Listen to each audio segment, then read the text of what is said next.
जरा सोचिए, चांद पर रहना कैसा होगा। आपको पृथ्वी का अच्छा खासा नजारा देखने को मिलेगा, जीरो ग्रेविटी में घूमना और एक एस्ट्रोनॉट की तरह जिंदगी जीने का मौका मिलेगा। साउंड सो मच एक्साइटिंग ना? पर चांद पर रहना इसे बिल्कुल अलग होगा। आखिर हम चांद पर रहेंगे कैसे?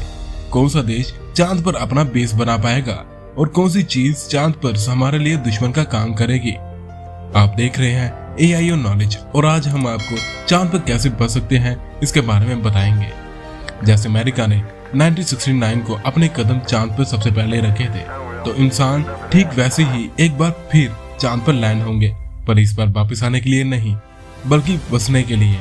ये बात भी सामने आती है कि कौन सा देश सबसे पहले चांद पर पहुंचकर अपना बेस बना पाएगा। चाइना, अमेरिका, रशिया, इंडिया, ये सभी देश इन्हीं कोशिश में लगे हुए हैं। पर इस दौड़ में कुछ प्राइवेट कंपनीज भी शामिल हैं, जैसे कि SpaceX और ब्लू ओरिजिन। इनके पास चांद पर जाने के लिए बेशुमार पैसा है, पर इन कंपनीज को क्या पड़ी है चांद पर जाने की? नासा और इसरो तो स्पेस को एक्सप्लोर करने के लिए या फिर वहाँ की अलग अलग खोज करने के लिए जाती है, पर ये कंपनीज एक्सप्लोर करने के अलावा चांद पर अपना बेस बनाना चाहती है। और किस वजह से ये कंपनीज ऐसा कर रही हैं? जरा सोचिए, वो वजह है पैसा। चांद कई अलग अलग संसाधनों से बना है। यहाँ सोना, चांदी और टाइटेनियम है। चांद पर बेस बनाने की एक वजह है इन संसाधनों का खनन कर पाना और पृथ्वी पर इन्हें लेकर आना। यहाँ एक और संसाधन है हीलियम 3। यह पृथ्वी पर बहुत ही कम मात्रा में होती है, पर चांद पर ऐसा नहीं होता। ऐसा इसलिए क्योंकि चांद का अपना कोई वातावरण नहीं है और हीलियम 3 सूरज से निकलने वाली रेडिएशन से आती है। अरबों सालों से चांद इस केमिकल को सोख रहा है और फॉर्चुनेटली ये ऊर्जा के लिए इस्तेमाल हो सकता है। हीलियम 3 इतना शक्तिशाली है कि सिर्फ 100 किलोग्राम से एक बड़े शहर के लिए 1 साल तक के लिए ऊर्जा बना सकते हैं और इसके केवल 28 ग्राम की कीमत है $40,000। अब इन संसाधनों की कीमत इतनी ज्यादा है कि ये बात किसी से छुपी नहीं है। ये देश, कंपनियां सबसे पहले बेस बना पाने की होड़ में है, लेकिन अगर वो बेस बना भी लेते हैं तो भी वो मालिक नहीं बनने वाले। 1967 में संयुक्त राष्ट्र ने यह फैसला लिया था कि कोई भी स्पेस पर अपना मालिकाना हक नहीं रख सकता। इसे लेकर अलग अलग देशों के बीच तनाव बढ़ सकता है और बात जंग तक जा सकती है। पर इस ड्रामे के बारे में तो काफी बात हो गई। अब आप चांद पर हैं, तो आप आखिर यहाँ कैसे रहने वाले हैं? मान लेते हैं कि हम सही सलामत चांद पर पहुंच जाते हैं। ये अपने आप में ही एक बहुत बड़ी बात होगी, पर इसके बाद बेस बनाने की चिंता करनी होगी। जानकारों के मुताबिक हमें दक्षिण हिस्से में रहना चाहिए, क्योंकि यहाँ पर सूरज की रोशनी लगातार एक जैसी रहती है।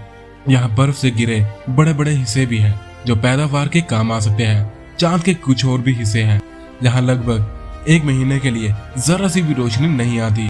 खुशकिस्मती से आपके पास इस काम के लिए रोबोट्स होंगे। ये कई तरीकों में आपके काम आ सकता है। उनमें से एक काम है चांद पर मौजूद मिट्टी से ईंटें बनाना और इन्हें गोल के आकार में लगाना, जैसे एक मून इग्लू।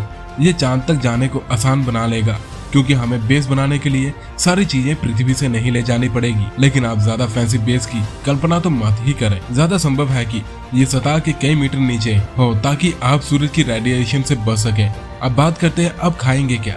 ये तो वही स्पेस ट्रेवल वाला ड्राई फ्रूट होगा, लेकिन अच्छी बात यह है कि आप कुछ गाजर और टमाटर उगा सकोगे। 2014 में एक दल शोध में पाया गया कि चांद की मिट्टी पर चीजें उगा पाना मुमकिन है। और आप पिएंगे क्या? अनफॉर्चुनेटली से ज्यादातर जो आप पिएंगे वो आप ही की रिसाइकलिंग की गई पेशाब होगी, क्योंकि पीने के लिए पानी चांद पर मौजूद नहीं है और चांद पर पानी ले जाना तो बहुत ही मुश्किल है। एक और चीज है जिसके आपको काफी फिक्र करनी होगी। चांद पर मौजूद धूल या मैग्नेटिक धूल सब जगह पहुंच सकती है। यह आपके सूट में लगेगी और यहाँ तक कि आपकी स्किन पर भी। पहले के अंतरिक्ष यात्रियों को इसे एलर्जी भी हो चुकी है।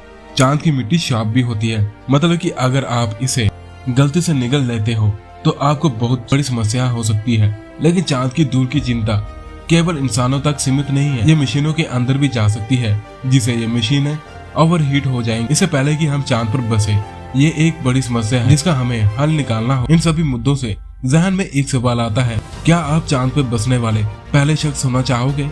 काफी हद तक संभव है कि आप अपना ज्यादातर वक्त केवल खनन और जीने की कोशिश में बिता रहे होंगे और जीरो ग्रेविटी का लुत्फ उठाने का जरा भी वक्त ना मिले। पर हम चांद पर जाएंगे क्यों? क्या हमें धरती को छोड़ना पड़ेगा? इन सब के लिए देखते रहिए AIU नॉलेज और सब्सक्राइब जरूर करिएगा। धन्यवाद।